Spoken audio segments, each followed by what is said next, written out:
Olá a todos, sejam muito bem-vindos. Hoje temos o grato prazer de receber para uma conversa que julgamos irá interessar a todos o provedor da Santa Casa da Misericórdia de São Carlos, o Dr. António Valério Morillo Júnior, e o diretor técnico da mesma instituição, o infectologista Dr. Vítor Marim. Obviamente que a nossa conversa irá verter sobre a Covid-19 e como a Santa Casa da Misericórdia de São Carlos se preparou para enfrentar a pandemia, contando para explorarmos este tema com a participação do meu colega, que também já está online, o jornalista Adão Geraldo.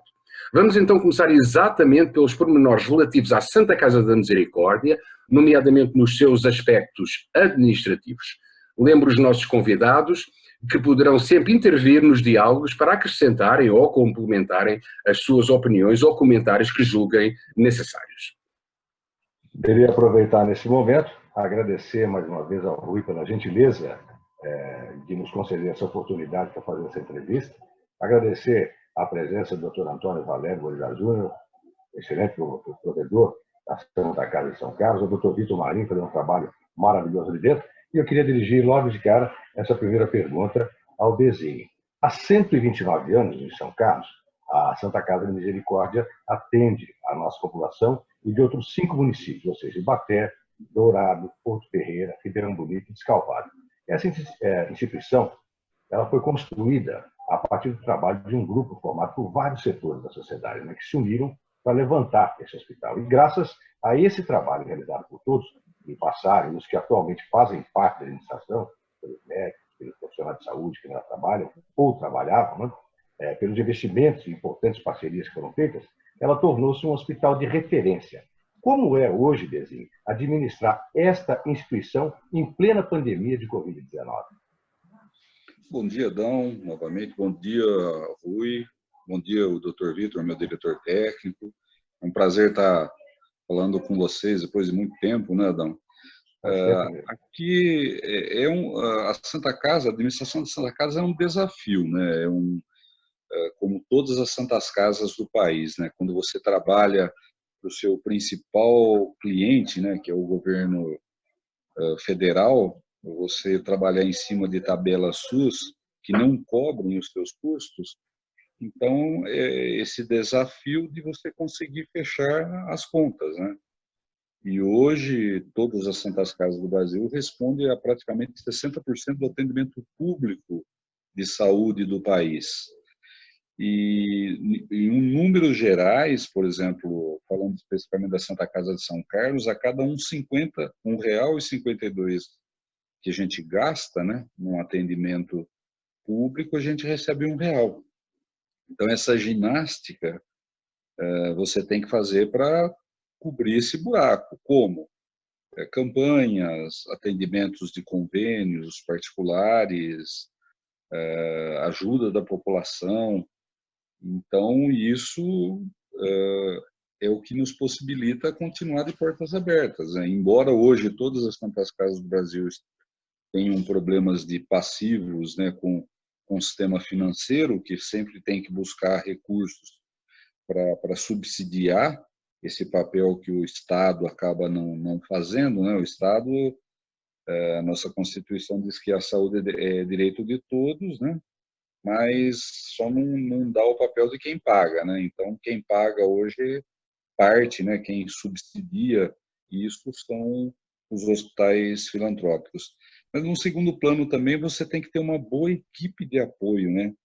Senão você não consegue fazer uma administração e é o que acontece em muitas santas casas que acabam quebrando e fechando.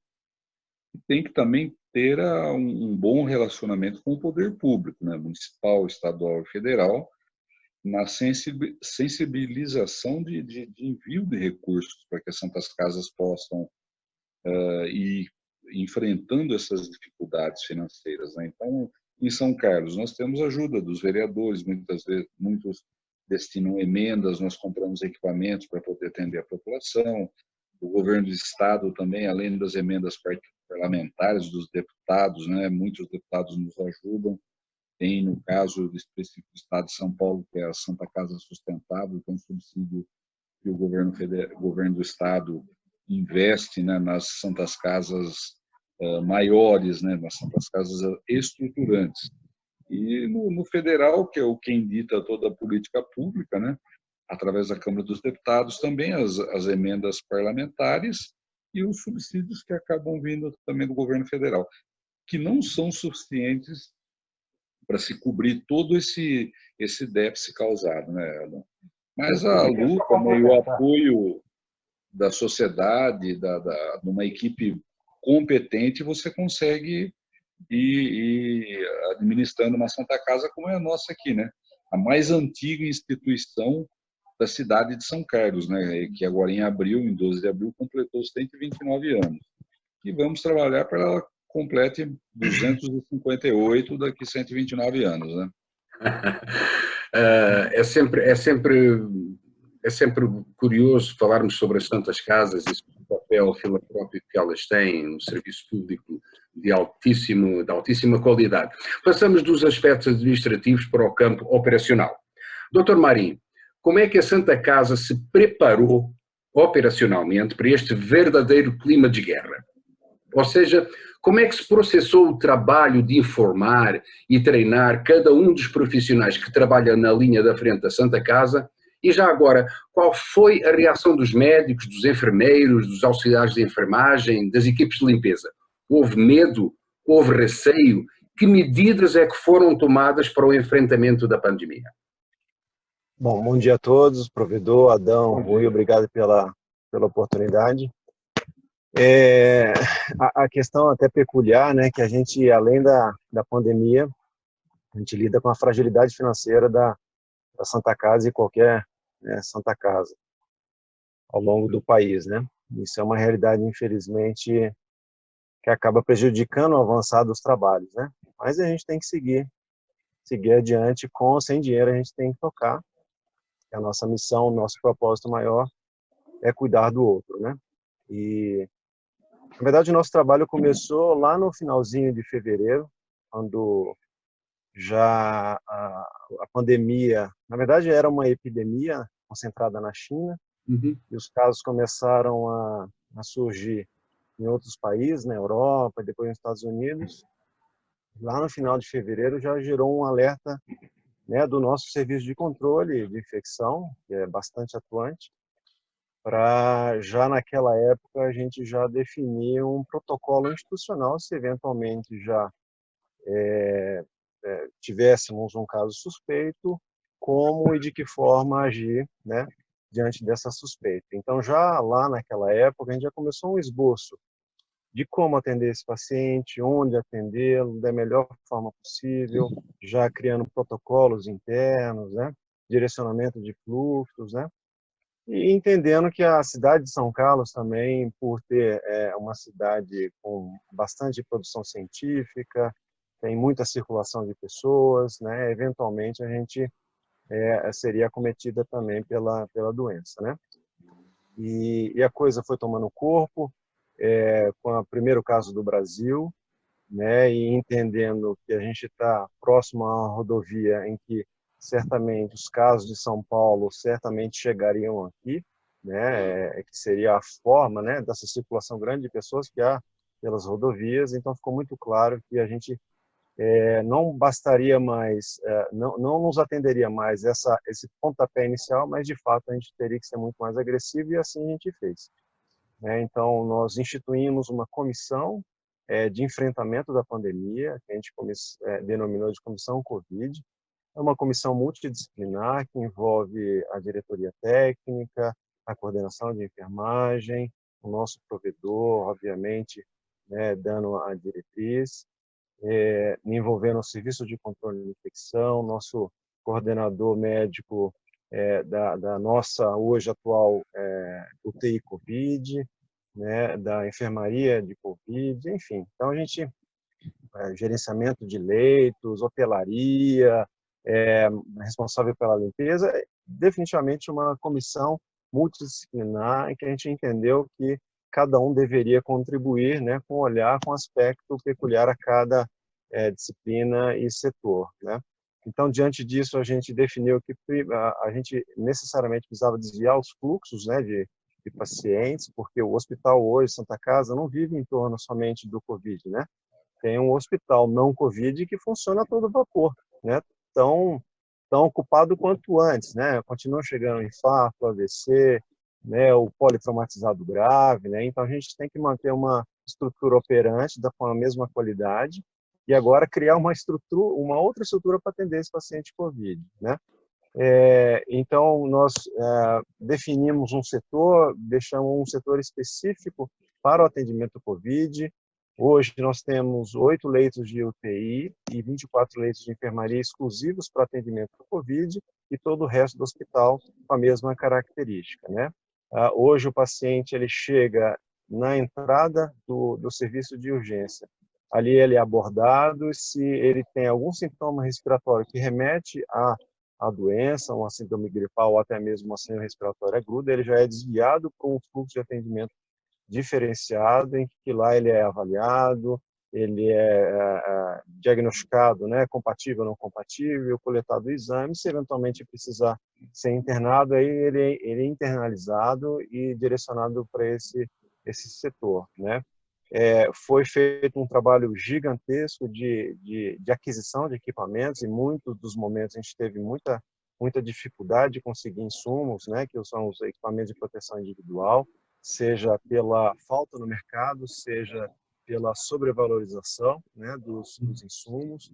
Então, momentos a gente teve que usar alternativas, mas felizmente contando com a organização da sociedade civil, das doações, a gente hoje conseguiu se estruturar, obviamente com apoio agora começando a chegar, né, das verbas públicas, né, que até então a coisa não tinha chegado, não tinha desenrolado, né? E eu vi, deixa eu te perguntar, o pessoal ficou com medo? Pessoal, muito, bastante, né? Então a grande preocupação foi garantir o EPI, que isso é fundamental para todo mundo se proteger, né? Isso é fundamental, é uma condição indispensável para o trabalho, né? E a gente trabalha muito com foco de garantir a segurança de quem cuida, né? E para isso a gente investiu também pesado em treinamentos, né? Então hoje nós temos treinamentos de paramentação, desparamentação, de ressuscitação, de intubação, todos aqueles cuidados ali inerentes ao atendimento do paciente COVID. Com isso a gente conseguiu mitigar um pouco aquele medo, aquela apreensão, né, do novo, né? Que o novo vai gerar um medo, né, grande, mas hoje a gente entende que a equipe está muito mais segura no cuidado, né, no enfrentamento da pandemia. muito bem, forma uma espécie de um bloco. O bloco está íntegro, é um bloco íntegro que todo mundo sabe o que é que tem, qual é a missão de cada um e como é que pode atuar dentro desse bloco. Muito exatamente. Muito bem. Eu queria aproveitar e fazer a pergunta ao Dr. Valério em cima dessa resposta que o Vitor acaba de fornecer. No último mês, a Santa Casa montou essa ala no hospital para atender pacientes com suspeita de Covid-19. São os 32 leitos no total. Desses, 24 são de enfermaria, foram os casos menos graves, né? Mas que necessitam de internação. E 8 são leitos individualizados de UTI com antessalas para que o paciente fique isolado demais. Nós sabemos que este aumento de estrutura gera também o quê? Um aumento de custo na manutenção da própria instituição. E como essa instituição tem sempre um grande apoio por parte da indústria, por parte do comércio, por parte da própria comunidade e, entre aspas, do poder público, como está sendo hoje esta participação de todos para ajudar a Santa Casa nesse aumento de custo? Nós temos aí a alegação do próprio vereador Azuaite Martins de França, e hoje o Executivo tem aí uma dívida de praticamente mais de 15 milhões com a Santa Casa. Dívida essa que, se sanada, seria muito bem-vinda para que ajudasse no combate ao Covid-19. O que o senhor pode dizer a esse respeito? Então, Adão, infelizmente nós não temos recebido um tratamento muito, assim, de apoio por parte do poder público municipal, estadual e até federal. Até porque não nos compete correr atrás, nós somos prestadores de serviço. O que acontece, por exemplo, nós fizemos todo um investimento montando esses 32 leitos que o Dr. Vitor colocou, né, da UTI, a capacitação de funcionários, equipes médicas altamente qualificadas. Nós temos infectologista do Emílio Ribas trabalhando aqui em São Carlos, né? Fizemos tudo o que tinha que ser feito para dar o atendimento que a população precisa. Mas, para você ter uma ideia, nessa, nesses 32 leitos falando só aqui, que era algo em torno de R$ 1.800.000, nós recebemos até agora R$ 1.200.000, né? É a única ajuda que veio para que a manutenção de 2 meses da UTI. Todos os demais investimentos que poderiam estar vindo para nos ajudarmos, né, subsidiando as demais ações que têm que ser tomadas, não temos ajuda nenhuma. Isso nos deixa profundamente chateados, né? O descaso do poder público com a Santa Casa e com os relevantes serviços que a Santa Casa presta. É o único hospital público com todo o atendimento e toda a retaguarda para atender os casos de Covid e os demais casos. A dívida que o vereador levantou, até o vereador Zuaito, dos 15 milhões, são dívidas que se referem a atendimentos autorizados, determinados, né, pelo poder público, cirurgias judiciais, e não nos é pago, né? Então, isso nos deixa, assim, profundamente chateados e com o poder público, principalmente municipal, o tratamento destinado para a Santa Casa. Nesse montante de dívida gera também entradas de recursos parlamentares, tanto da bancada paulista como a nível federal? Sim, também tem emendas, nós temos emendas parlamentares, por exemplo, da senadora Mara Gabrilli, de dezembro e até hoje não foi repassada. As demais verbas estão caindo agora, né? Abril, ontem, infelizmente, o Conselho Municipal de Saúde aprovou essas verbas, mas a gente não vê assim, não sente aquele apoio, exceto de alguns, ou quem tem nos apoiado muito, o secretário João Miller, né, tem dado total apoio, correndo atrás, mas o dinheiro tem que vir, né? Nós estamos precisando, estamos falando no início de uma flexibilização da atividade econômica, e a opinião minha de provedor, com base no respaldo dos médicos da Santa Casa, nós temos que ter uma retaguarda, no mínimo mais 10 leitos de UTI, né, para Covid e mais 6 pediátricos, para, se necessário, atender a população. E não temos o recurso para bancar isso, né? Então, o poder público tem que pensar nesse aspecto. Nós não vamos falar de retomar de forma gradual a economia, estou falando em termos municipais, sem ter a garantia de atendimento da população. Mas até agora, nós estamos hoje, dia 21 de maio, não veio nenhum tipo de ajuda para que pudéssemos aí, em 10 dias, o que não é possível, porque não é só vir o dinheiro, nós temos equipe de recursos humanos, equipes médicas, respiradores que nós precisamos, né? E não tem nenhum tipo de movimentação, pelo menos nós não temos conhecimento nesse aspecto. E existe como nós costumamos dizer, desculpa, Adão, é como nós costumamos dizer, de promessas está o mundo cheio, não é? O que interessa é as coisas, o que interessa é realmente a realidade, não é isso? Doutor Marinho, desde que a Covid-19 invadiu o Brasil, o número de pessoas infectadas e de óbitos decorrentes aqui na cidade de São Carlos estiveram dentro daquilo que a equipe técnica imaginou que seria, esteve aquém ou além dessa expectativa? Outra pergunta dentro desta mesma questão. Eu gostaria de saber se houve algum profissional de saúde da Santa Casa contaminado e se os leitos de UTI são suficientes para... Aliás, você já disse que os leitos de UTI neste momento são suficientes para a realidade atual. Mas e se o panorama se agravar? Bom, na verdade, assim, a gente teve a oportunidade, né? As cidades do interior tiveram a oportunidade, olhando o cenário de São Paulo, que tudo começou lá, né, no estado de São Paulo, na cidade de São Paulo, né, o primeiro caso foi ali. Então, as cidades do interior tiveram tempo hábil para se organizar, para se estruturarem, né, com uma diferença de 2, 3 semanas, tranquilamente. Então, já naquela época, algumas cidades, São Carlos foi uma delas, já instituiu isolamento social, né?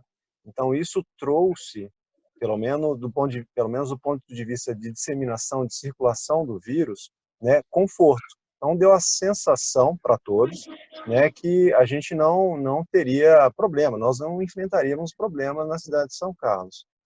Contudo, com o passar do tempo, com o passar das semanas, o que nós enxergamos? Né?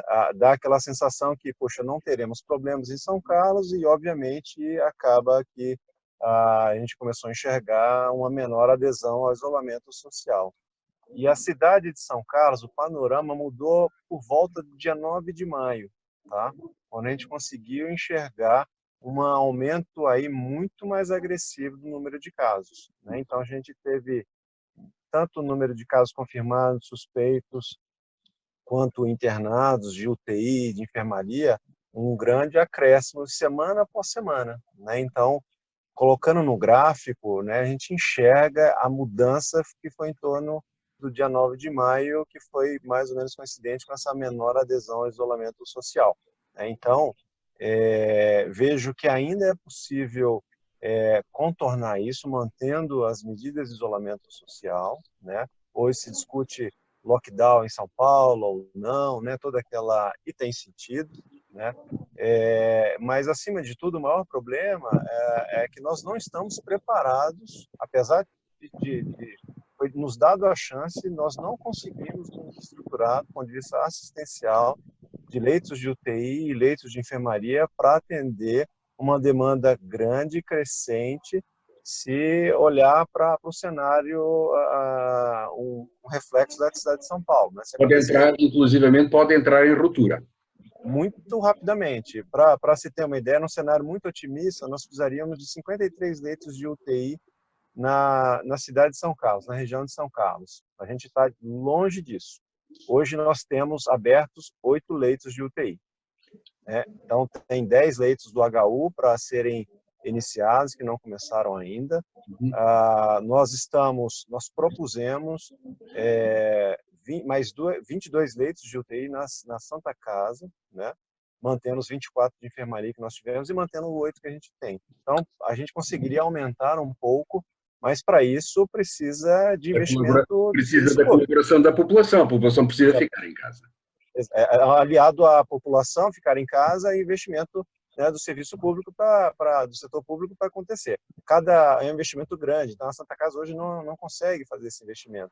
Né? Precisa de um apoio. Né? Cada 10 leitos de UTI para o investimento inicial gira em torno de 1 milhão, 1 milhão e 300 mil reais. Então, isso é um investimento alto, fora a verba de custeio e tudo mais. Doutor Marinho, desculpa, pode continuar, desculpa, eu não queria interromper. Respondendo à pergunta do profissional de saúde, nós tivemos um caso de um profissional de saúde infectado, mas a nossa impressão, o nosso diagnóstico, que não houve a contaminação dentro da Santa Casa. Essa contaminação foi externa, né?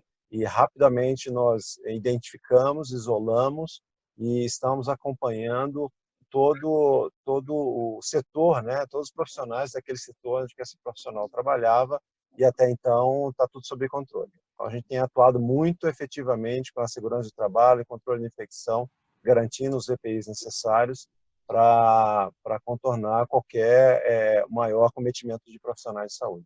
Muito bem. Eu queria aproveitar o momento e retomar esse assunto com o provedor, o Dr. Valério, o Bezin, porque existe alguma justificativa plausível ou aceitável, pelo menos, para essa demora nesse repasse de verbas por parte da administração? Essa é a primeira pergunta. E a segunda, nos últimos meses, cerca de 2.000 doadores fixos da Santa Casa deixaram de contribuir. Ou seja, a Santa Casa teve uma queda aí praticamente de 25% no número de doadores fixos, né? E como as palavras de ordem hoje são reinvenção e readequação, a Santa Casa criou canais para receber esse apoio financeiro. Eu queria saber que canais são esses e se os resultados foram positivos. Bom, Adão, na minha visão, não tem nenhuma justificativa, até porque os recursos o município já recebeu aqui. Já recebeu mais de 5 mil. Eu não tenho 5 milhões e meio, isso é certeza, mas eu recebi informações talvez que já chegaram por volta de 8 milhões de recursos, e nós até agora só recebemos 1.200 ainda atrasado, né? Ainda falta demais investimento. Mas, paralelo a isso, por exemplo, as doações, né, nós tínhamos 7.000 doadores fixos, né, da Santa Casa mensalmente. 2.000 pessoas deixaram de contribuir. E isso afeta diretamente a Santa Casa, né, no seu telemarketing. Então, o que nós, medidas que tomamos? Pedimos o apoio da população, campanhas, por exemplo, nós estamos os preços abusivos, vocês puderam estar acompanhando aí, quer seja de respiradores, de máscaras necessárias, de jalecos. Nós temos 47 costureiras da cidade, que vão desde dentistas, arquitetas, advogadas, esposas de médicos. Eu, particularmente, estou do grupo de risco, junto com a minha esposa, com um grupo de voluntárias aqui da Santa Casa também, trabalhando aqui em fazer jalecos, em fazer máscaras, né, para suprir essa demanda.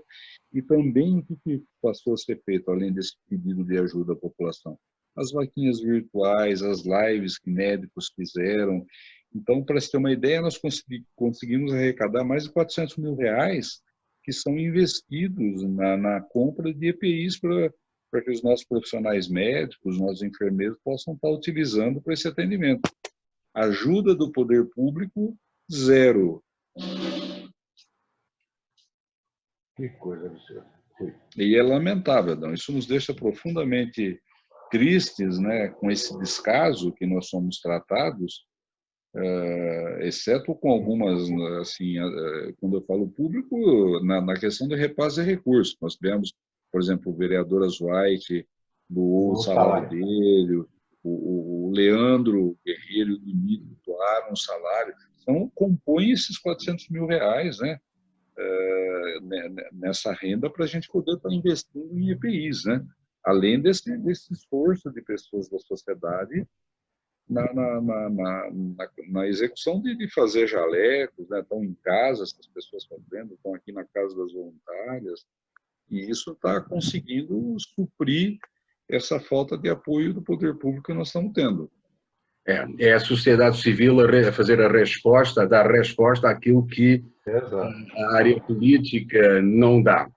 Mas temos outro, para além deste drama, poderemos ter um outro drama, Dr. Marinho. O pessoal de saúde de Santa Casa está preparado para um agravamento da situação que, obviamente, esperamos que não ocorra. Qual é o plano que será ativado caso a pandemia seja muito mais agressiva em nossa cidade? Na verdade, assim, a gente espera, obviamente, está torcendo para que, de fato, as pessoas fiquem em casa, o isolamento aconteça, né? A gente tenha tempo hábil para organizar esses novos leitos, tanto de UTI adulto quanto de UTI pediátrica, que a gente propôs para a Secretaria Municipal de Saúde, né? Acho que isso é fundamental para o enfrentamento. Volto a lembrar, num cenário bem otimista, seriam 53 leitos necessários. Nós estamos muito longe disso. Então, se não tivermos tempo hábil para implementá-los, de fato, nós passaremos situações tão graves e críticas quanto nós enxergamos, né, e soubemos e lemos na Itália, né, nos Estados Unidos, né, porque nos falta recurso, né, nos falta estrutura, né. É preciso entender que qualquer ampliação de leitos de UTI de enfermaria exige necessariamente contratação de profissionais, né? Seja médicos, seja enfermeiros, fisioterapeutas, técnicos de enfermagem. E hoje as pessoas estão, né, em todas as cidades, estão bastante sobrecarregadas, a nossa equipe já está bastante sobrecarregada, e lembrando que o nosso hospital não Covid está a todo vapor, né? Então, necessariamente precisaríamos ter mais profissionais para compor esses novos leitos adicionais que não foram previstos, né, como necessário, mas até agora a gente não conseguiu implementá-los. Então, se não chegar o investimento, o apoio do serviço público, realmente é um cenário preocupa, um cenário bem grave, Pode virar uma catástrofe. Uma catástrofe, é um cenário catastrófico, sem dúvida nenhuma.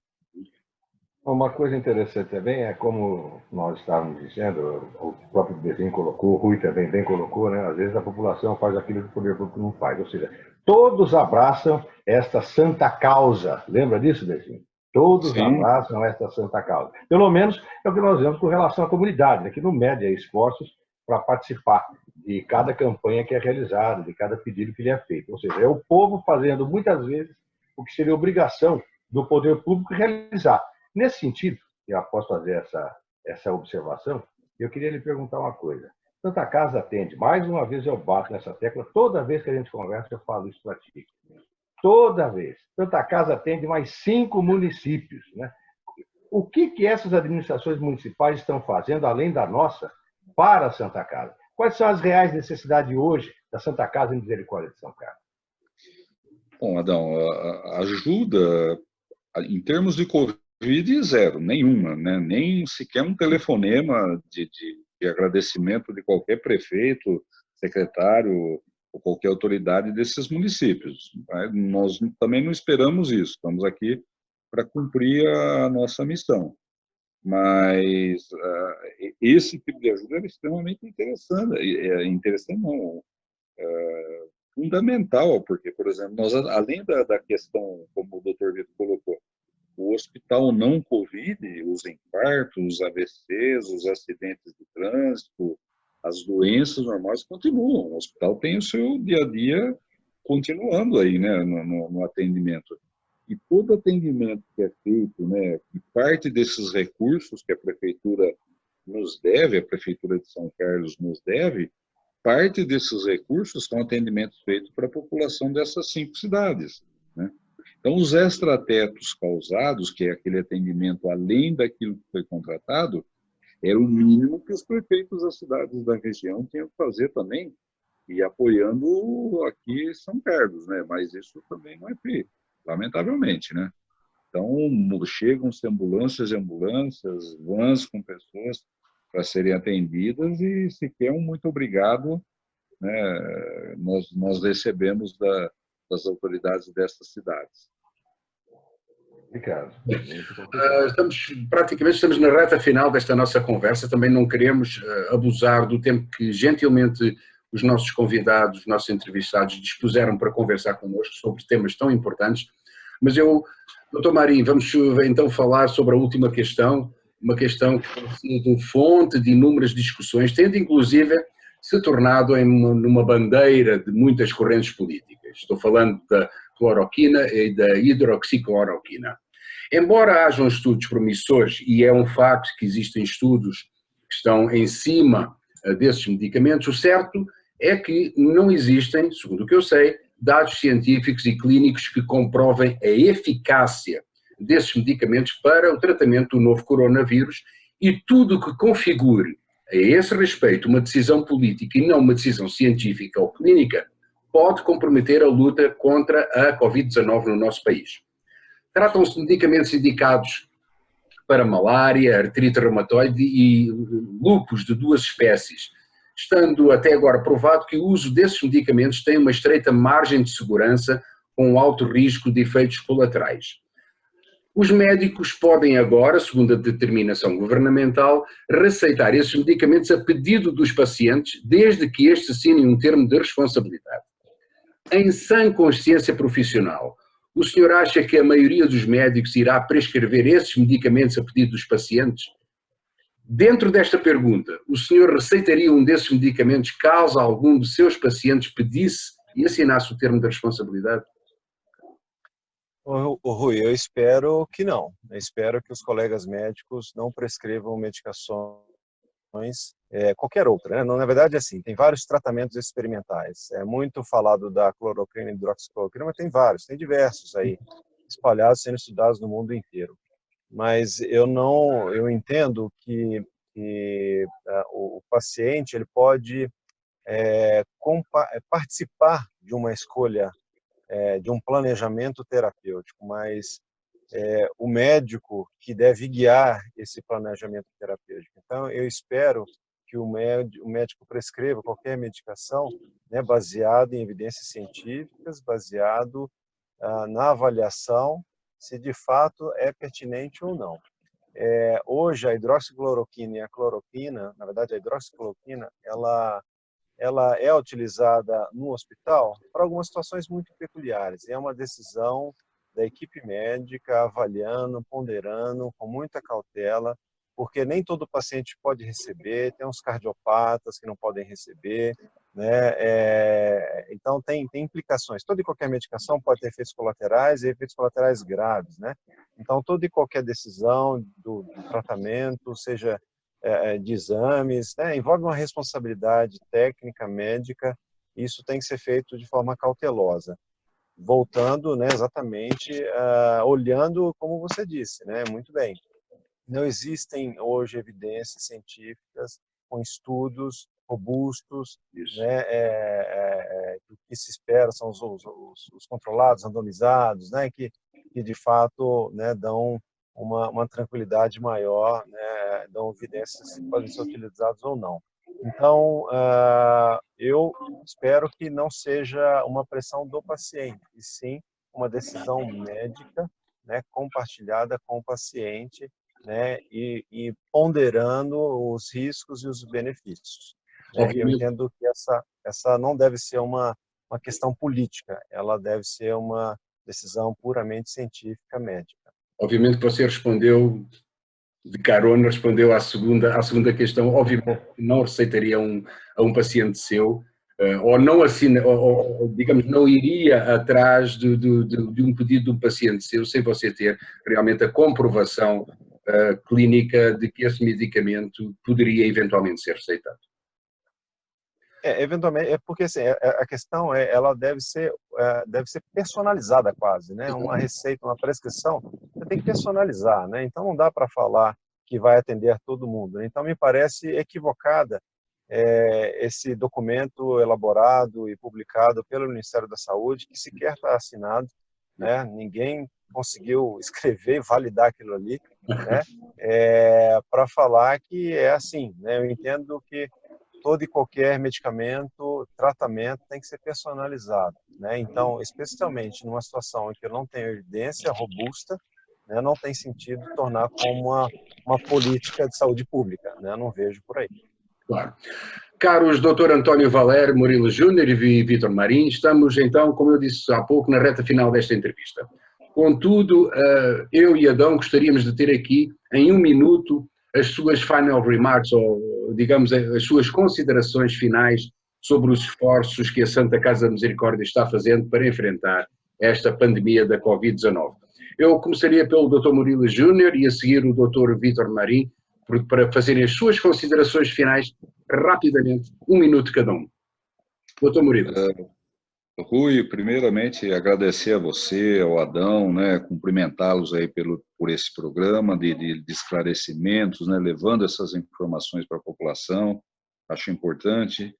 Eu queria também aproveitar para agradecer de forma pública todos os profissionais da Santa Casa, desde o pessoal da limpeza, os enfermeiros, o nosso corpo clínico, os médicos que estão na linha de frente, minha equipe administrativa, lutando diuturnamente, tentando dar segurança para a nossa população, né, se precisar. E, para finalizar, pedir para a população que fique em casa, não vamos baixar a guarda nesse momento, quando a gente tem a possibilidade de aumentarem os casos, né? Então, fique em casa, preserve seus filhos, seus pais, seus irmãos, seus familiares e amigos. Era o que eu tinha para fazer. Muito obrigado, Rui, muito obrigado, Adão. Muito obrigado, doutor Marim, sua vez. Eu que agradeço. Bom, primeiramente, obrigado pela oportunidade, Adão, Rui, e parabéns pelo trabalho, né? Isso é fundamental, né? Falar numa linguagem, dar oportunidade de esclarecimento à população, isso é fundamental, né? A informação tem que chegar para a população de uma forma clara, né? E transparente, né? Agradeço o provedor pela oportunidade e pela aposta em toda a equipe da Santa Casa. Reforço os cumprimentos do provedor, a nossa equipe, toda a equipe multi que se tornou, né? Não é só o médico, não é só a enfermeira, tem toda a parte administrativa de limpeza, todos agora imbuídos nesse enfrentamento, e a gente está tá colhendo os bons frutos na Santa Casa. Hoje, se o cenário ficar favorável, afirmo com tranquilidade que nós estamos prontos, né, definitivamente para enfrentar. Se a onda vier mais forte, de fato, a gente vai passar aperto, né? A gente vai passar alguns apuros, e por isso que a gente espera que o poder público olhe com carinho para a situação da Santa Casa, para a população, e nos dê a chance de capacitar, de melhorar, né, a parte estrutural para o enfrentamento na pandemia de nossa região e da cidade de São Carlos, né? Então, mais uma vez, eu agradeço e estou à disposição. Muito obrigado, então, aos nossos convidados. Obrigado também ao meu colega Adão Geraldo, que compartilhou comigo este papo muito gostoso, muito elucidativo, que é dedicado exatamente à nossa sociedade. E a você também, que assistiu a esta entrevista, os nossos agradecimentos pela preferência. Voltaremos em breve com outro assunto de relevância social. Fiquem bem, fiquem em casa. Tchau.